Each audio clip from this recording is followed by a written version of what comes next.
আপনি কি কখনো হাঁচি আটকে রাখার চেষ্টা করেছেন? এই ভিডিও দেখার পরে আর কোনোদিনই এমন কাজ করতে চাইবেন না। হাঁচি শুধুমাত্র একটা রিফ্লেক্সই না, এটা আপনার শরীরের আপনাকে রক্ষা করার একটি উপায়ও বটে। কিন্তু আপনি যখনই এটাকে থামাতে যাবেন, যেটা অনেকেই অনেক পরিস্থিতির কারণে অনেক সময় করে থাকে, তখনই এটি বিপজ্জনক হয়ে উঠবে আপনারই শরীরের জন্য। হাঁচির গতিবেগ ঘন্টায় ১০০ মাইল পর্যন্ত হতে পারে। এটি আপনার শরীর থেকে রোগ জীবাণু এবং ধুলাবালি বের করে দিতে সাহায্য করে। কিন্তু আপনি যখন এটাকে আটকে রাখবেন, তখন এই তীব্র চাপ কোথাও হারিয়ে যায় না, বরং আপনার শরীরের বিভিন্ন জায়গায় বিভিন্ন ধরনের সমস্যা করতে পারে।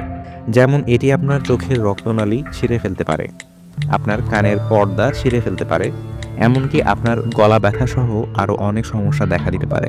একটি ঘটনায় দেখা গেছে একজন ব্যক্তি হাঁচি আটকে রাখার চেষ্টা করার ফলে তার প্রচণ্ড গলা ব্যথা শুরু হয় এবং সে কয়েক সপ্তাহ যাবৎ ঠিকমতো খাওয়া দাওয়া করতে এবং কথা বলতে পারেনি।